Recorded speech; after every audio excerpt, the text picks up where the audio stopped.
Meghan wrote private letter to father with understanding it could be leaked, court hears. Meghan Markle wrote a private handwritten letter to her father Thomas Markle Sr. with the understanding that it could be leaked, the Court of Appeal has heard. Jason Knopf, the former head of communications of Meghan and Prince Harry, claimed in a written witness statement the Duchess of Sussex had lost confidence her estranged father would respect the privacy of her communication. In his written evidence, Mr. Knopf claimed Meghan had indicated in text messages to him in August 2018 she recognized the possibility her father would make the letter public.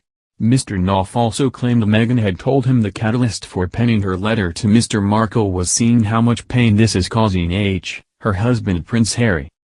The former aide said, when the Duchess was considering how to handle Mr. Markle's increasing public interventions, both for concerns about his welfare and also to protect her reputation, she explored options for written communication that might convince him to stop giving interviews, but that could also set the record straight if he gave them to the media. The Duchess said she was writing the letter in part to allow the Duke to demonstrate to his family that some action was being taken by the couple to stop Mr. Markle from continuing to engage with the media. She added that while unlikely perhaps it will also give my father a moment to pause.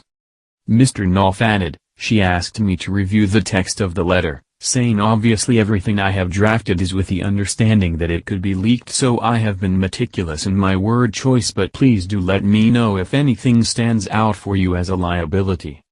He added, on the specific issue of the letter, the Duchess indicated in messages to me that she recognized that it was possible that Mr. Markle would make the letter public.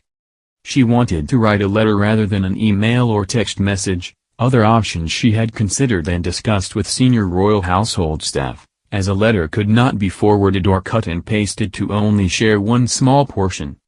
As part of a series of messages on August 24, 2018, she explained that she had given careful thought to how to prevent the letter being leaked in part or in a misleading way. In the event that it was leaked, she wanted the full narrative as set out in the letter to be understood and shared. She said she had toiled over every detail which could be manipulated. In texts read out in court, the Duchess allegedly told Mr. Knopf, honestly Jason, I feel fantastic. Cathartic and real and honest and factual. If he, Thomas Markle, leaks it, that's on his conscience, but at least the world will know the truth. Words I could never voice publicly. Meghan also allegedly wrote to Mr. Knopf the letter was simply an appeal for peace and a reminder of what's actually happened. In his written evidence, Mr. Knopf also claimed the Duchess had asked whether she should call her father Daddy in her letter. He said, she also asked a specific question regarding addressing Mr. Markle as Daddy in the letter, saying given I've only ever called him Daddy it may make sense to open as such, despite him being less than paternal, and in the unfortunate event that it leaked it would pull at the heartstrings. Meghan also wrote a witness statement rebutting the evidence given by Mr. Knopf, who worked as her aide from the moment she joined the royal household to March 2019. The Duchess said in her statement she had decided to write the letter to Mr. Markle following discussions with unnamed senior members of the royal family in August 2018. Mr. Knopf, she said, was not privy to these conversations. She also stressed she did not think her father would leak the letter as it would show him in a bad light. She said, the proposition that saying that I recognize that it was possible that my father would leak the letter, albeit unlikely, is the same as saying that I thought it likely that he would do so is, I would suggest, absurd. The Duchess said the text exchange showed she went to considerable lengths to ensure that the letter only went to my father. She also said she was eager to please the royal family, which at the time she had recently joined by marrying Prince Harry in May 2018. She added she was especially sensitive to their concerns about her father's public attacks on them. Meghan claimed some royals had suggested she fly out to see her father in person, but she believed it would be impossible to reach him privately without risking bringing yet more embarrassment on her in-laws. The Duchess said, it is correct that, as I said in my texts to Mr. Knopf, the situation was putting significant pressure on my husband, both externally and by his family, and I felt strongly that I needed to do something about it. I felt that, even if my attempt to stop my father talking to the media failed, At least my husband would be able to say to his family that I had done everything I could to stop it. Meghan penned a letter to her father in August 2018, extracts of which were published in 5 articles by the Mail on Sunday and the Mail Online in February 2019. In October 2019, Prince Harry announced his wife was suing Associated Newspapers, publisher of the Mail on Sunday, Mail Online, and Daily Mail, claiming these stories misused her private information, infringed her copyright and breached the Data Protection Act. Meghan won her case earlier this year when Lord Justice Warby said the publication of the extracts of this letter was manifestly excessive and hence unlawful. Giving a ruling in February, the judge said the majority of the content published was about Meghan's behavior, her feelings of anguish about her father's behavior, as she saw it, and the resulting rift between them. He added, "These are inherently private and personal matters." Lord Justice Warby also concluded he could make his ruling without the need for a full trial. Associated Newspapers is now appealing to the Court of Appeal and is arguing the privacy, copyright and data protection case involving the letter from Meghan to her father should be sent to trial.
Meghan's behavior, her feelings of anguish about her father's behavior, as she saw it, and the resulting rift between them. He added, "These are inherently private and personal matters." Lord Justice Warby also concluded he could make his ruling without the need for a full trial. Associated Newspapers is now appealing to the Court of Appeal and is arguing the privacy, copyright and data protection case involving the letter from Meghan to her father should be sent to trial.